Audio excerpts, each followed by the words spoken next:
24 अगस्त 1608 यह वो दिन था जब पहली बार अंग्रेजों ने भारत में कदम रखा था, इस उद्देश्य से कि भारत में अधिक से अधिक व्यापार करके पैसा कमाना है। दोस्तों, जब अंग्रेज भारत आए थे तब पूरे विश्व की जीडीपी में भारत की अर्थव्यवस्था का योगदान 25% के बराबर था। लेकिन जब अंग्रेज भारत छोड़कर गए थे तब मात्र 2 से 3% ही रह गया था। अब इस बात से आप अंदाज़ा लगा सकते हैं कि भारत को अंग्रेज़ों ने कितना नुकसान पहुंचाया। तो स्वागत है दोस्तों आपका द मिस्ट्री चैनल में। दोस्तों, आज हम इस वीडियो में अंग्रेज़ के आने से उनके जाने के बाद भारत में कैसे बदलाव हुए, भारत कैसे इतना बदल गया, सब कुछ बताने वाले हैं, और वो भी डिटेल में। तो अगर आपने अभी तक चैनल को सब्सक्राइब नहीं किया है तो सब्सक्राइब कर लीजिए। तो बिना टाइम वेस्ट किए चलिए आज की वीडियो को शुरू करते हैं। अंग्रेज़ों के ज़माने की कहानियाँ तो आपने बहुत सुनी होगी। लगभग 200 सालों के अपने राज में अंग्रेज़ों ने भारत को बेहिसाब दर्द दिए। सोने की चिड़िया कहलाने वाले देश को ऐसी स्थिति पर लाकर खड़ा कर दिया कि अब यहाँ की अर्थव्यवस्था को ठीक बनाए रखने के लिए कर्ज लेने की नौबत आ जाती है। रुपए की कीमत गिर गई है। जो ब्रिटिश राज में 4 रुपये $1 था, अब वो 70 पार कर चुका है। लेकिन फिर भी कई सवाल खड़े होते हैं कि आखिर कितना पैसा अंग्रेज हमारे देश से लूट कर ले गए। जानी मानी अर्थशास्त्री उत्सा पटनायक ने हाल में ही एक रिसर्च पेपर लिखा है, जिसे कोलंबिया यूनिवर्सिटी प्रेस ने पब्लिक किया है। उत्सा पटनायक ने लगभग सभी पहलुओं की बारीकी से जांच की और ये निष्कर्ष निकाला कि अंग्रेज भारत से $45 ट्रिलियन की संपत्ति लूट कर ले गए। ये 1765 से 1938 के बीच हुई घटनाओं के आधार पर डेटा है। $45 ट्रिलियन असल में इतना ज़्यादा है कि यूनाइटेड किंगडम की जीडीपी से 17 गुना ज़्यादा है। लेकिन अब सवाल ये उठता है कि आखिर अंग्रेज इतना पैसा लेके कैसे गए। ये सब कुछ ट्रेड सिस्टम के आधार पर हुआ। कॉलोनियल पीरियड के पहले ब्रिटेन भारत से कई तरह का सामान खरीदा करता था। इसमें कपड़े और चावल प्रमुख थे। भारतीय विक्रेताओं को अंग्रेजों की तरफ से कीमत भी उसी तरह से मिलती थी जिस तरह से अंग्रेज अन्य देशों में व्यापार करते थे, यानी चांदी के रूप में। 1765 के बाद ईस्ट इंडिया कंपनी के विकास के साथ ही भारतीय व्यापार पर उनका एक छत्र राज हो गया।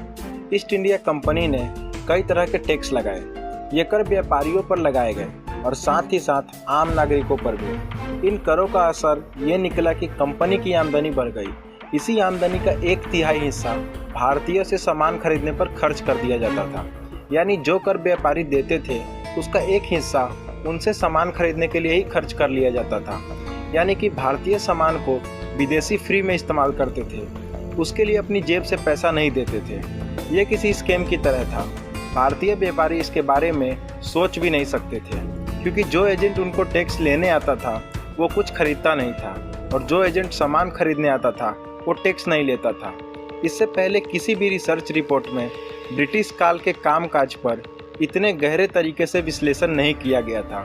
रिसर्च पेपर में लिखा है कि जो भी सामान भारत से लिया जाता था उसे सस्ते दामों पर व्यापारियों के टैक्स से पैसे से ही खरीदा जाता था। फिर उसे ब्रिटेन में इस्तेमाल किया जाता था और वहीं से बचा हुआ सामान बाकी देशों में एक्सपोर्ट कर दिया जाता था।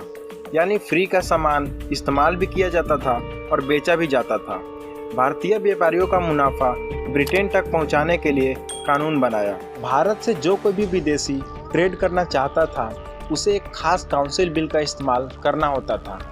ये एक अलग पेपर करेंसी होती थी जो सिर्फ ब्रिटिश क्राउन द्वारा ही ली जा सकती थी, और उन्हें लेने का एकमात्र तरीका था लंदन में सोने या चांदी द्वारा बिल लिए जाएं। जब भारतीय व्यापारियों के पास ये बिल जाते थे तो उन्हें इसे अंग्रेजी सरकार से कैश करवाना होता था। इन बिल्स को कैश करवाने पर उन्हें रुपए में पेमेंट मिलती थी।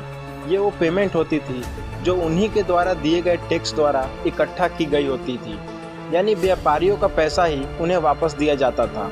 इसका मतलब बिना खर्च अंग्रेजी सरकार के पास सोना चांदी भी आ जाता था और व्यापारियों को लगता था कि ये पैसा उनका कमाया हुआ है। ऐसे में लंदन में वो सारा सोना चांदी इकट्ठा हो गया जो सीधे भारतीय व्यापारियों के पास आना चाहिए था।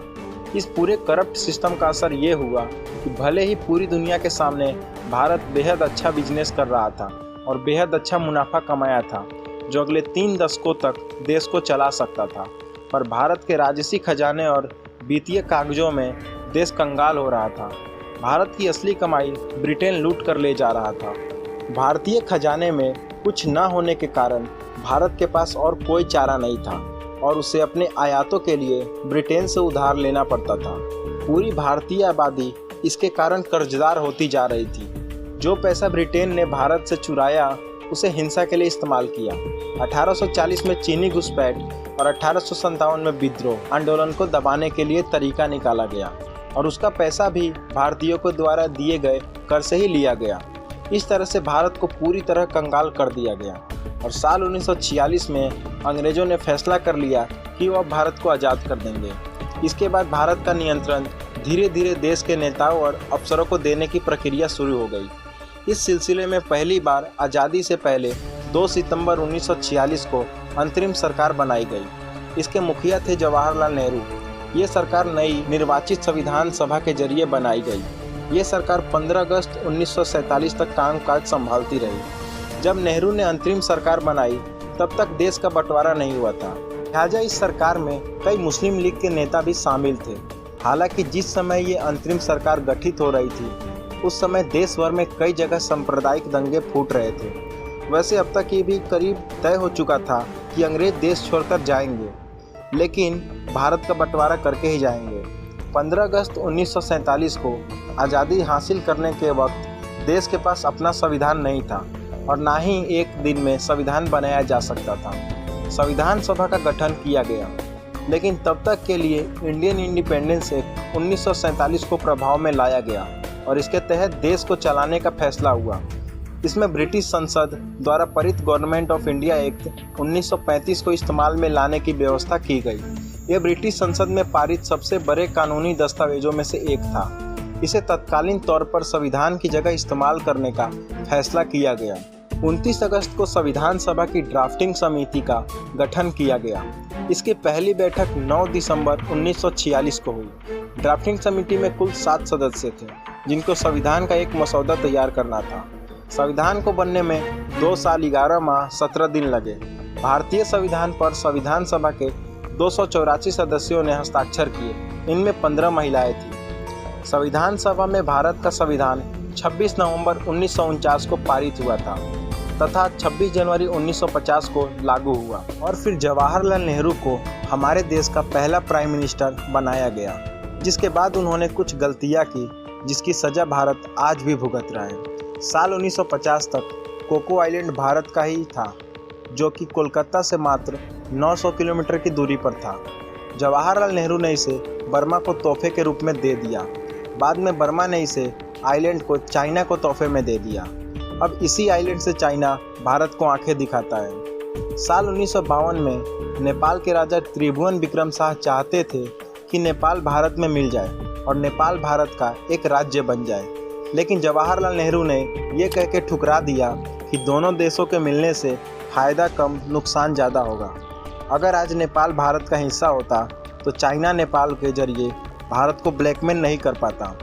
साल 1953 में अमेरिका ने भारत को यूएन का स्थायी सदस्य बनाने का प्रस्ताव ठुकरा दिया और चाइना को यूएन में सदस्य बनाने की वकालत की थी और आज चाइना यूएन में भारत के लिए समस्याएं खड़ी करता रहता है। 1953 में ही जब चीन ने तिब्बत पर जबरन कब्जा कर लिया, उस वक्त जवाहरलाल नेहरू चीन से दोस्ती के लिए बहुत उत्सुक थे। इसमें चीन ने पंचशील समझौता किया और समझौते के कारण भारत ने तिब्बत को चीन का हिस्सा मान लिया और साल 1962 में जब चाइना भारत युद्ध हुआ तब चीनी इसी मार्ग से भारत के अंदर आए थे। ये तो कुछ कारण थे, न जाने ऐसी कितनी गलतियां हुई है इतिहास में जिसका परिणाम आज भी भुगत रहे हैं। खैर, आज की इस वीडियो में बस इतना ही। अगर वीडियो पसंद आई हो तो वीडियो को लाइक करें और चैनल को सब्सक्राइब जरूर कर लेना। मिलते हैं अगली वीडियो। Bye bye, Tata.